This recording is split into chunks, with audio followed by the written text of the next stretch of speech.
শব্দকে তাতে বুনতে ইচ্ছে হয়। রঙিন গামছার মতো যদি তৈরি করতে পারি একটি বাক্য,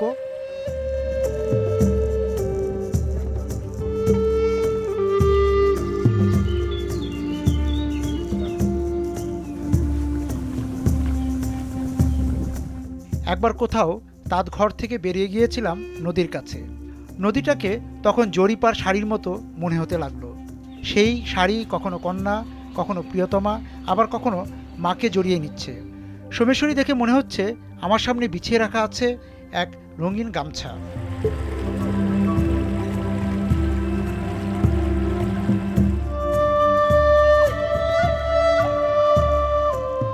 সোমেশ্বরীর সঙ্গে আমার করমর্দন বহুবার হয়েছে।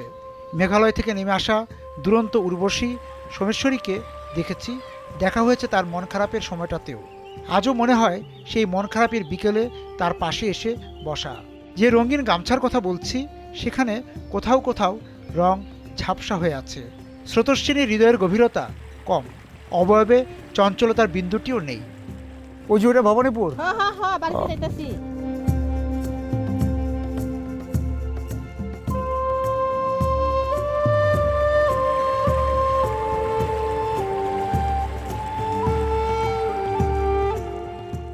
কজন আসছিলেন বাজার করতে?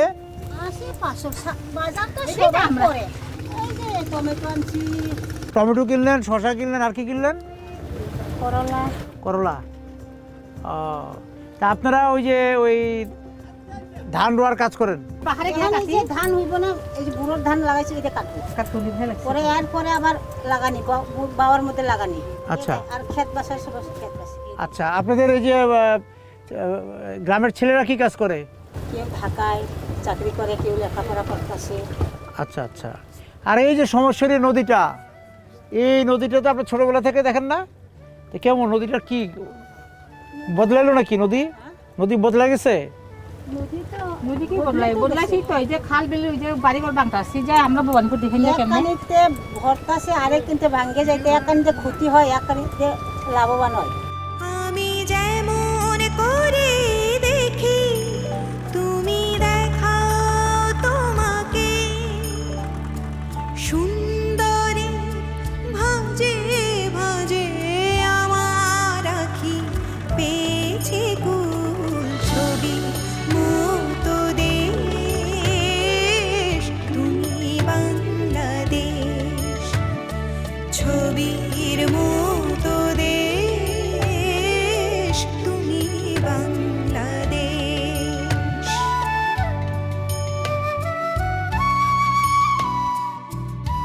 সোমেশ্বরীর গা ঘেঁষে বেড়ে ওঠা গ্রাম ভবানীপুর। হাত ধরাধরি করে এখানে হাজং গারো গোত্রের মানুষের বসবাস।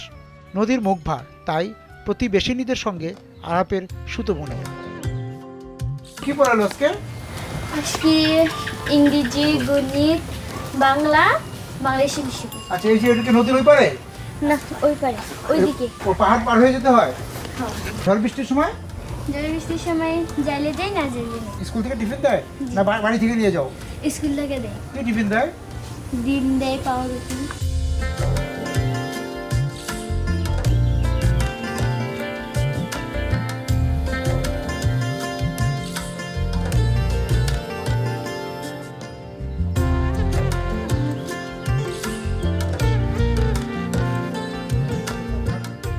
ভবানীপুর গ্রামটা বেশ শান্ত। সবাইকে যেন বলে রাখা আছে দুষ্টুমি একদম না, কিন্তু শৈশব কোনো বারণ শোনে। শৈশবের চঞ্চলতা বৈশাখের হাওয়ার সঙ্গে মিলিয়ে যায় চোখে।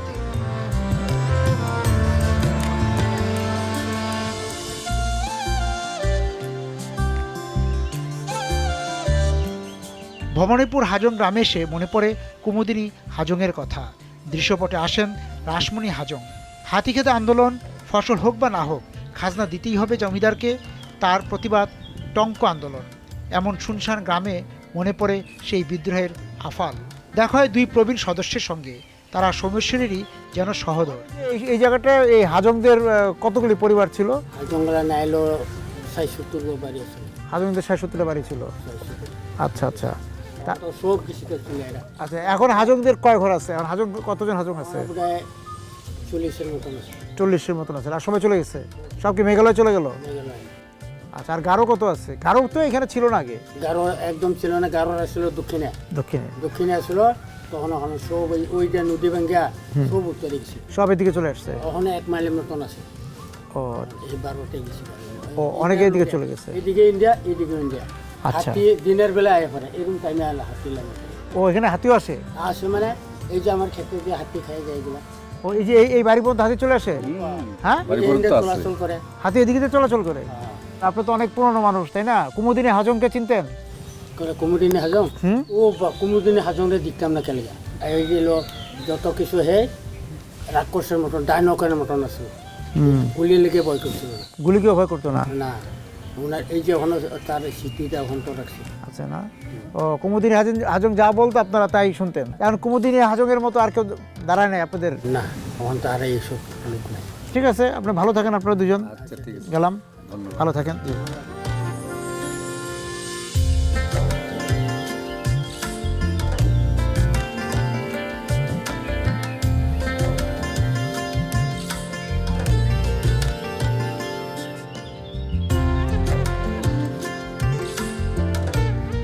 নারী, নদী, জল, তাদের শোয়ের সখ্যতা আমাকে ঈর্ষায় দগ্ধ করে। এখানেও ভবানীপুর গ্রামে নারী ও জলের বৃষ্টি সুতোতে বাঁধা সখ্যতা আমাকে গ্রীষ্মের মতোই দাহ করছে।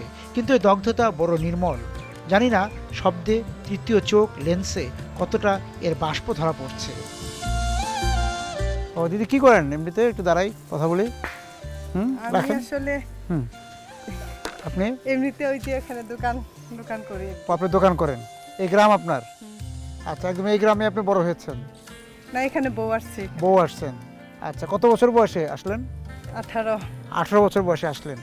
তারপর আপনার স্বামী কি করেন? আমার হাজব্যান্ড ওই যে পশু হাসপাতালে প্রজেক্টে কাজ করে। প্রজেক্টে কাজ করে। আর আপনি পড়াশোনা করেছেন কতটুকু? BA complete. বিএ কমপ্লিট করেছেন। এই গ্রামের মেয়েরা কি এরকম সবাই স্কুলে যায়?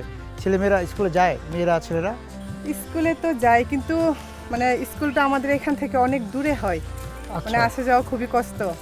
এলাকায় এমনিতে কোনো মানে সরকারি প্রাইমারি স্কুল নাই। আচ্ছা, পাহাড়ের উপরে স্কুল? স্কুল পাহাড়ের উপরে না, মানে এখানে তো আমরা তো পাহাড়ি এলাকা, এখানে কোনো হচ্ছে গ্রাম হচ্ছে একটা, আর এখানে মানে ওই প্রতিষ্ঠান নাই। এখান থেকে হচ্ছে 3-4 কিলোর মতো হবে স্কুল যেটা যায়। সেখানে বৃষ্টি ঝড়ে যাওয়া তখন সম্ভব তো না? সমস্যা, ওখানে ব্রিজ, আমাদের কিন্তু ব্রিজও নাই এখানে। ব্রিজও নাই। বর্ষাকালে স্কুলে যাওয়া একদম বাচ্চা। তাহলে এখানে কি এই যে ছেলেমেয়েরা ঠিকমতো পড়ছে, মানে ওই ড্রপ আউট আছে, মানে হ্যাঁ, কিছু দূর বর্ষাকালে তো যাওয়াই যায় না বেশিরভাগ। অনেকে পড়ালেখা ছেড়েও দিয়েছে? হ্যাঁ, ছেড়ে দিছে। আচ্ছা, তারপর এখানে বাল্য বিবাহ আছে? বাল্য বিবাহ তো হয়। আর এমনিতে এই যে স্বাস্থ্যের কি অবস্থা, চিকিৎসা? এখান থেকে তো স্বাস্থ্য বলতে দুর্গাপুরে আমাদের গিয়ে চিকিৎসা করতে হয়। আচ্ছা, এই নদী পার হয়ে যেতে হয়। তো এই ভবানীপুর গ্রামে এমনিতে এখন হাজং, গারো সবাই মিলে কেমন আছেন আপনারা? এলাকার হচ্ছে কর্মসংস্থান একটু কষ্ট, আবার স্কুলে যাতায়াত কষ্ট, আবার রাস্তা তো আচ্ছা, আমাদের কাজের অভাব। এলাকার মানুষের রোজগার কি? রোজগার বলতে এমনিতে মানে দিনমজুরি করে বেশিরভাগ। মূলত অন্যের জমিতে কাজ করাটাই হলো, মানে শ্রমিক হিসাবে কাজ করে সবাই।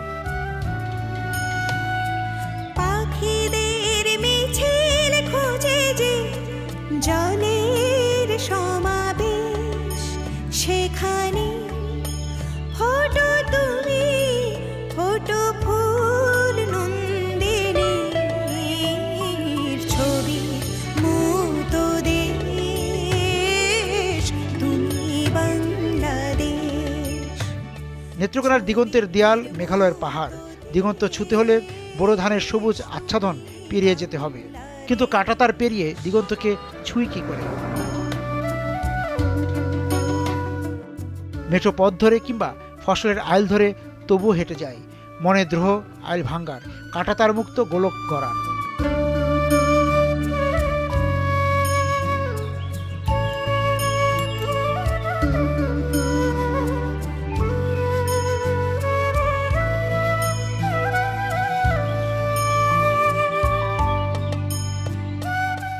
উড়ে যাওয়া ফড়িং কিংবা শালিক বলে যায় এখনো অনেক পথ হাঁটা বাকি। মনের দ্রোহ পথ হারায় কোনো বনফুল দেখিয়ে, কিংবা ওই দূরে কাটা বোরো ধানের ঘ্রাণ পেয়ে ফিরি চলতি যাপনে। কাউবাড়ি নদী পাড়ের গ্রাম ভরতপুর। এই গ্রামের মানুষের হাড়ি যেন সুখে টইটম্বুর। কি অবস্থা আপনাদের? ভালো আছেন? মোটামুটি কেন, মানে খুব ভালো না? খুব ভালো না, এদিকে তো পানির একটু সমস্যা হয়েছিল, এই জন্য পানির পানির সমস্যা মানে কি, ওই যে নদীর পানি গেছে। পানি কি ওই যে পাহাড় থেকে ঢল নেমেছে? এটা হলো গা ভারত থেকে ঝর্ণা আসে, এই ঝর্ণাগুলি ছড়ার আকারে আসে এবং বড় বড় এই মানে ছড়া হয়, ছোটো ছড়া হয়। এইগুলি আমরা যখন বুড়ো আবাদ করি, এটা আমরা এলাকা ভিত্তিক একটা বাঁধ দিই, বাঁধটা এই পানিটা আটকায়, এই পানিটা পুরা মাঠ আচ্ছা, আমরা এই বুড়ো চাষ করি। তখন 12টা বছর বৃষ্টি হয়, বৃষ্টি হওয়ার পরে পরে কিন্তু নদীটা কিন্তু ব্যাপক পানি হওয়ার পরে নদীর পার ভাঙ্গা আমাদের এলাকায় কিন্তু প্লাবিত হয়, অনেকের ঘর বাড়ি। কিন্তু এবারে ধানের কি অবস্থা? এবার ধানের খবর কি? এবার ধান কি ক্ষতিগ্রস্ত হয়েছে? না, এবার ধান ক্ষতি হয়নি। এবার কি ধান করলেন? এটা হলো জিরা শাল ধান, বিঘাতে কত হয় এটা? 20 মণ। 20 মনের মতো হয়। তা আপনাদের এদিকে তো তরমুজও তো হয়, একসময় হতো না তরমুজ? একসময় হয়তো, এখন করে না। তাই কেন? এখন এটাও তরমুজটা করতে গেলে ওই যে বৈশাখ মাস যদি শিল হয়, চৈত্র মাসে শিল হয়, শিল হলে এই তরমুজগুলো মানে রীতিমতো মানে উড়ার আগে দিয়ে নষ্ট হয়ে যায়। অনেকে মার খেয়েছে, খাওয়ার পর দিয়ে করে না। আচ্ছা, কত বছর যাবো তরমুজ বাদ দিলেন? তরমুজ বাদ দিয়েছে মনে করতে 5-7 বছর যাবত। 5 বছর তরমুজ হয় না।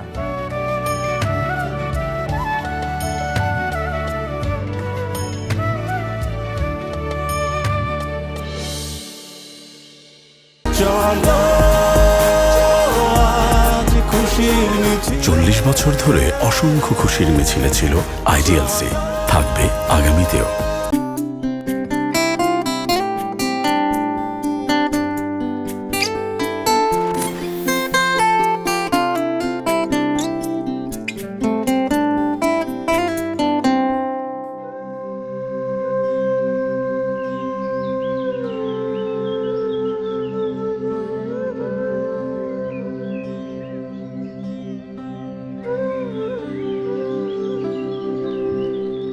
মানুষের মন শহরে এক মহাফেজখানা আছে, সেখানে সিন্ধুকে ভরা স্মৃতি।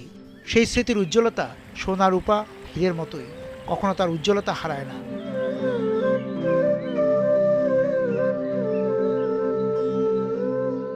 আমার মহাফেজখানার কয়েক সিন্ধুকে ভরা নদী, সেখানে রাখা আছে গণেশ্বরী। আমি সিন্ধুক থেকে গণেশ্বরীকে নামাই, চমকে উঠি। আমার মহাফেজখানার গণেশ্বরীর সঙ্গে বর্তমানের গণেশ্বরীর ঔজ্জ্বল্য কত ফিকে হয়ে গেছে। কোথায় সেই সবুজ মোড়ানো গণেশ্বরী? অরণ্যের পুরনো বসতি নেই, ক্লান্ত এক গণেশ্বরী আমার সামনে। আমার হাতে এমন কোনো অলংকার নেই যে তাকে আবার পুরনো রূপে ফেরাই। কি কি মাছ পেল আজকে? আজকে কম হলো না বেশি কালকের চেয়ে? কম, কালকে তো আর বেশি পাইতাম। কারণ কি বড় মাছ কখনো পেয়েছো? বড় মাছ না। সবসময় ছোট মাছ?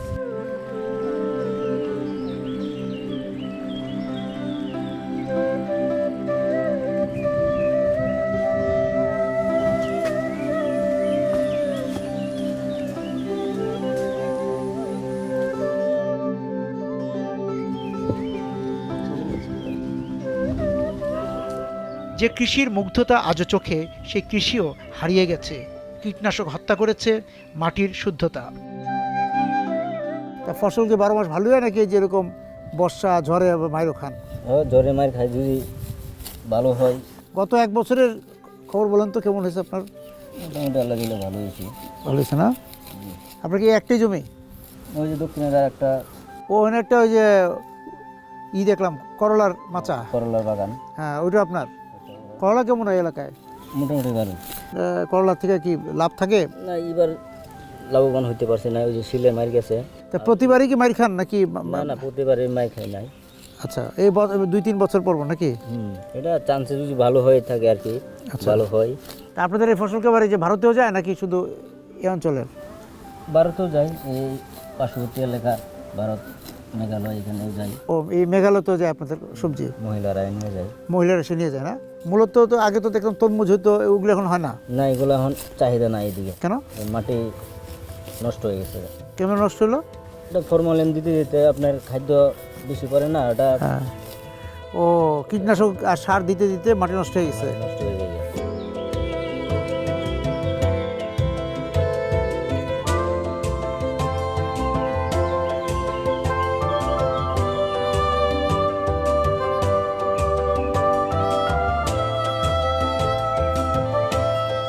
কোথাও থেকে ঘোড়ার গাড়িতে করে ঢাকার কলোনির বাসায় এসে নামার এক বিন্দু স্মৃতি মগজে ঘুরপাক খায়। সেই বিন্দুর তারাতে ঘোড়ার গাড়িতে চড়ার বাসনাও জেগে ওঠে কখনো। নেত্রকোনার দুর্গাপুর, কেন্দুয়া, বড়ুয়াকোনাতে দেখছি পিচঢালা পথ, মাটির সড়কে ঘোড়ার গাড়ি। এখানে পণ্য আনা নেয়ার ঘোড়ার গাড়ি প্রধান মাধ্যম। লোভ সামনে রাখা মুশকিল, উঠে পড়ি এক ঘোড়ার গাড়িতে। মনে মনে বলি, সামাল সামাল চলরে ঘোড়া, সবার যে বড় আনারি। চাচার গ্রামের নাম কি? মনসুরপুর। মনসুরপুর। হ্যাঁ তা মনসুরপুরের সবাইকে মোটামুটি অনেক ঘোড়া আছে নাকি? হ্যাঁ, আচ্ছা, আপনি এই ঘোড়ার গাড়ি চালান কতদিন? 15-16 বছর হয়েছে। 15-16 বছর। এই পর্যন্ত কয়টা ঘোড়া বদলালেন? আমি 4-5টা বদলাইছি। 4-5টা বদলেছে। প্রথম যে ঘোড়াটা কিনলেন ওই ঘোড়াটা কত দিয়ে কিনেছিলেন? প্রথম ঘোড়াটা কিনছিলাম 60,000 টাকা দিয়ে। এই ঘোড়া কি এই নেত্রকোনা থেকেই কিনেন না এই ঘোড়া অন্য জায়গার? না, এই ঘোড়া নিজে এই ফনাসিতে। কোথা থেকে? ফনাসিতে। এটা কোথায়? এটা পুবে, সিলেট। ও, সিলেট থেকে আসে। তো এই যে অটো আসলো, তারপরেও এই মানুষ ঘোড়া গাড়িতে মাল টানে কেন? ঘোড়া গাড়ি থেকে মানে অটোর চেয়ে সস্তা। এই দেখেন যে অটো থেকে মাল নিয়ে যাচ্ছে, তাই না? হ্যাঁ, এটা টুকটাক মাল নেই আর কি। আচ্ছা আচ্ছা, কিন্তু এই চাল, পাথর, বালু এগুলি না ঘোড়া গাড়িতে? এইগুলি ঘোড়া গাড়ি।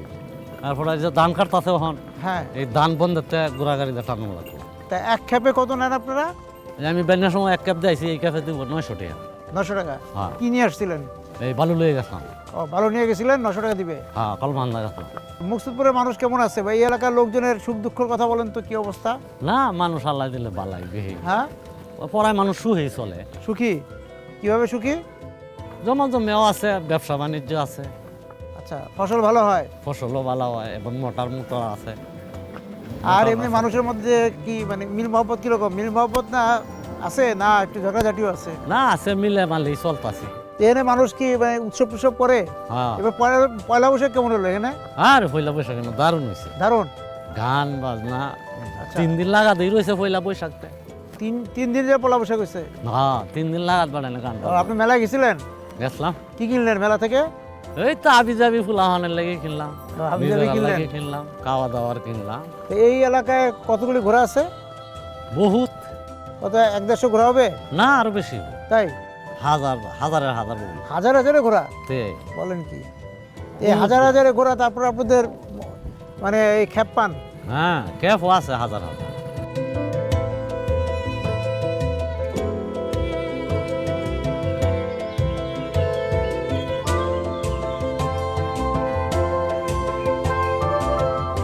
সুসং দুর্গাপুরে গারো হাজং জনগোষ্ঠীর উৎসবের সময় আসা হয় না। নগর থেকে উৎসবের ঘ্রাণ নেই। তবে যখন আসি, স্থানীয়রা উৎসবের এক ফালি পাতে রাখবেই। এবার যেমন গারো সম্প্রদায়ের আয়োজন ছিল ঝুম ওয়াঙ্গালা।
আমরা যে নাচটি দেখলাম, এই নাচটা আপনার কোন উৎসবে হয় এখানে? এটা আমাদের মূলত ওয়ানগালা উৎসবে হয়। অর্থাৎ আমরা যখন ঘরে নতুন ফসল তুলি, তখন মিশি সালজং অর্থাৎ শস্যের দেবতা, তাকে তুষ্ট করার জন্য বা কৃতজ্ঞতা স্বরূপ হিসাবে আমরা ওয়ানগালা অনুষ্ঠান করে থাকি।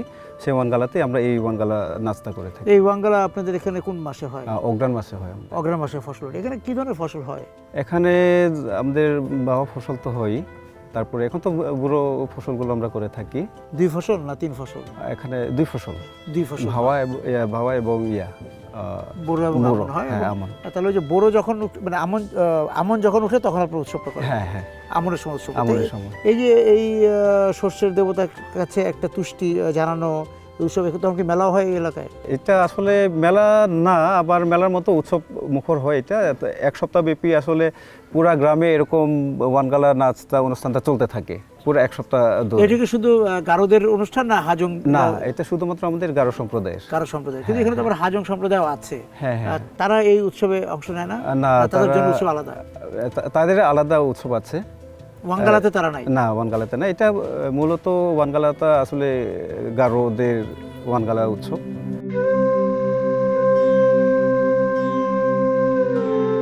বিজয়পুরের গারো পাহাড় বাহারি রঙে সেজে আছে।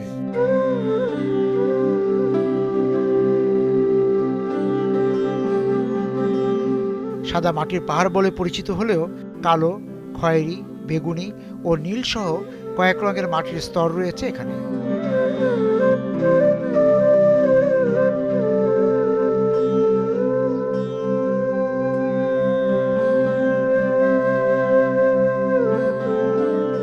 একসময় এখান থেকে মাটি উত্তোলন করা হতো। 2016 থেকে বন্ধ রয়েছে। সেই থেকে রঙিন পাহাড়ও আছে অবহেলায়।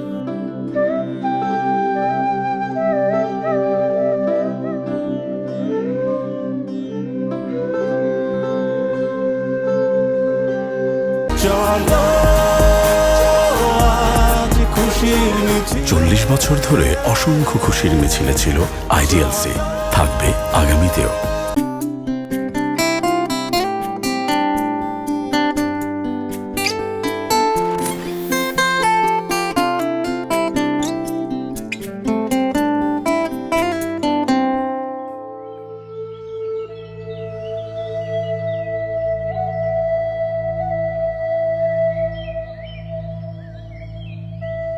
নদী যে বয়ে যায় আপন ছন্দে, 2 তীরে কে তাকে ছুঁয়ে দেয়, রেখে দেয় মনের কঠোরে।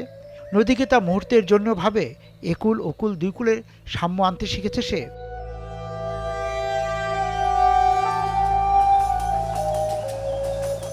কংস নদীর পাড়ে এসে তার ঘনিষ্ঠ রেল স্টেশনে বসে এমন এলোমেলো ভাবনা পাখা মেলে। সেই পাখাও আজ বিবর্ণ। বোয়াল, আইর, কাজলি, রানী, মহাশোলের বিলুপ্তির সংবাদ শুনে। এই যে এত মাছ, এর মধ্যে কি কোনো মাছ হারিয়ে গেছে যে নাই? ছোট মাছের ভিতরে যে এটা হলো কাজলি মাছ, হ্যাঁ, এটা হলো আপনার বাচ্চা বলি আমরা, বাচ্চা, হ্যাঁ, এটা হলো আপনারা শহরে বাগনা বলেন, আমরা লাসু বলি, হ্যাঁ। আর এটা হলো রিটা মাছ।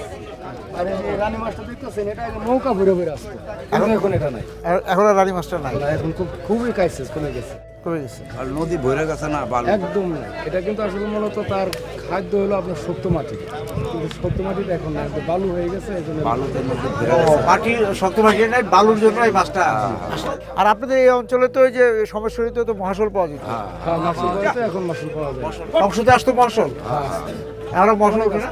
এখন আর মাছুল পাওয়া যায় না। একটা থাকতে হলে তো একটা ভালো পরিবেশ দরকার। আমরা যেরকম ভালো পরিবেশ চাই, মাছেরও তো মাছের পরিবেশ নাই, কিন্তু মাছের পরিবেশ নাই।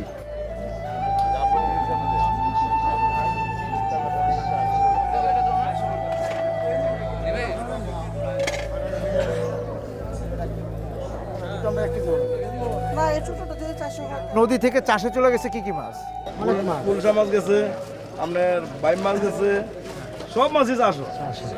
সব, খালি হয়তো রানী মাছটা চাষ হয় না। এটা চাষে যায় না, এইটা চাষ হয় না, এটা চাষ হয় না, এটা চাষ হয় না। কি মাছ এগুলো?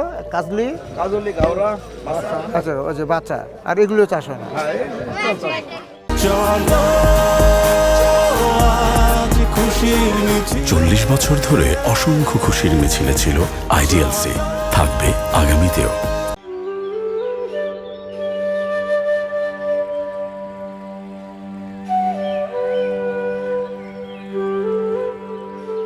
সংবাদে হাহাকার থাকে, মানুষের মানুষ হারানোর, বসত হারানোর, কিন্তু সেই হাহাকার শুনেও নদীকে বশে আনা যায় না।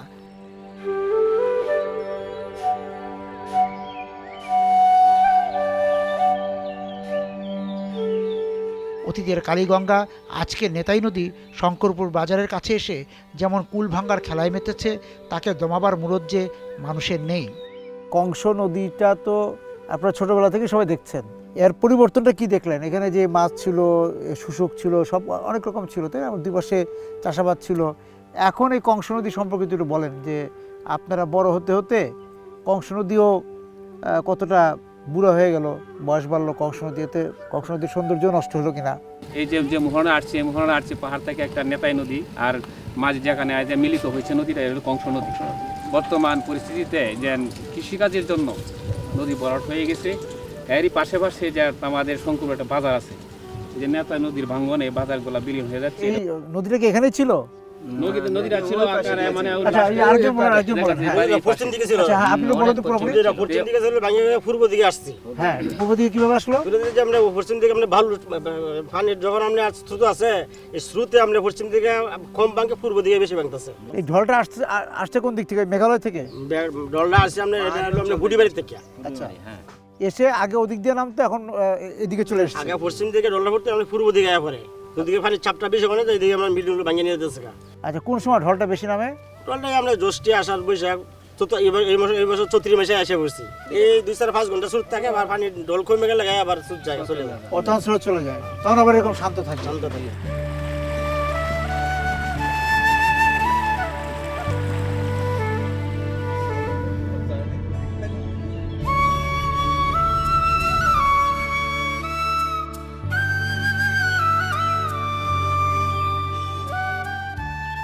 হারিয়ে তো যায় কত কিছুই, হাতের লাটিম, লাটাই ঘুড়ি, মানুষ সেও হারায়, হারিয়ে যায়, গেছে কত জনপদ, খসে পড়েছে ইতিহাসের পাতা থেকে কত মানুষ, কত সম্প্রদায়, কত গোষ্ঠী। ওনারা কি হাজং? আর আপনারা হচ্ছে বানাই। আগে কত পরিবার ছিলেন, এখন কত পরিবার? পরিবার তো আগে খুব কম, বেশি ছিল। কতগুলি পরিবার ছিল? বহু ছিল, মানে 100-150 আর উপরে আসলো, আর উপরে ছিল। কবে থেকে যাওয়া শুরু করলো? এই সংগ্রামের আগে থেকে। ওইটা লোকজন তো ওগুলো হামলা হয়ে গেছে, তো উঠে গেছে, আমরাও তো চলে গেছিলাম সেখানে। আচ্ছা, মা বাবা নিয়ে গেছিল ছোটবেলায়। কোথায় নিয়ে গেছিল আপনাকে? ওই যে এদিকে মুশকিলা, এটা তো মুশকিলা, ওখানে মুশকিলা। আচ্ছা, মানে ওই যে মেঘালয়। মেঘালয়। আচ্ছা, ওখানে গেল, ওখানে থাকার পরে তখন দেখা যাইতেছে যে কিছু লোক ওইদিকে থাকি এলো, প্রায় বেশি লোকই থাকেছে এখানে, থেকে গেছে, আর কিছু লোক এখানে আসে। আমরা ওই যে মা বাবারা চলে আসলো। আপনারা চলে আসলেন। তা আপনাদের রোজগার কি? আপনারা মানে এই বানাই পরিবারের রোজগার কি ছিল? আমরা রোজগারটা মানে আপনার জায়গা জমি ছিল, এই জায়গা জমিগুলো হারাই গেছে বর্তমানে। আচ্ছা, আপনার বাবা দাদাদের জায়গা জমি ছিল? হ্যাঁ, ওই আমলে চলে গেছে। ওই আমলে চলে গেছে। তখন আমরা এখন কি করবো? রোজগার যে দিন মজুরি করি, কিছু পারলে কিছু ক্ষেত খোলা করি, কোনো টঙ্কা বর্গা এগুলো করে থাকি। আর এগুলো পোলাপান যেগুলো লেখাপড়া আমরা কি করবো? আমরা এনে চাকরিজীবীর লোক নাই, এই বানায় চাকরিজীবীর লোক চাকরিজীবী হয় নাই। পোলাপান লেখাপড়া করেছি ঠিকই, আয় পর্যন্ত বিয়ে পর্যন্ত করাইছি, লাইনে দিছি, লাইনে দিলে আমরা চাকরি আমরা করাইতে পারি না। আর হাজংদের কি অবস্থা? আমরা আছে 2-1 বাড়ি আছে। ও, এখানে 2-1 বাড়ি হাজং আছে। এরা 3-4 বাড়ি ছিল, এখন 2টা বাড়ি আছে, আর বাকিরা চলে গেছে। বাকিরা বাইরে চলে গেছে, অনেকে নানান দিকে চলে গেছে, বাইরে গ্রামে চলে গেছে। হ্যাঁ, পাহাড়ে উঠেন? পাহাড়ে যান আপনারা? হঠাৎ যদি বছরে যদি একবার যদি মনে পড়ে, তাহলে উঠে আত্মীয় স্বজন আছে, ওগুলো আইসা পরে আমরা যে একটু।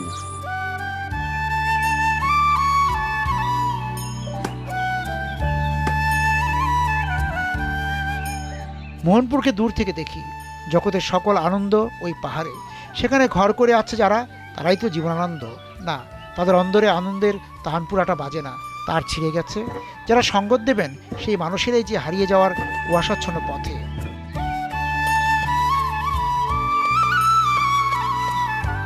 এখানকার বানাই গোষ্ঠীর মানুষদের গোনা যায় এখন, গারো হাজংরাও কমতির দিকে। তারপরও কেউ না কেউ পুরনো সানাই বাজিয়ে যায় ছেঁড়া তারে, বেসুরো সুর নিয়েই গ্রাম জেগে উঠে, আবার ঘুমোতেও যায়।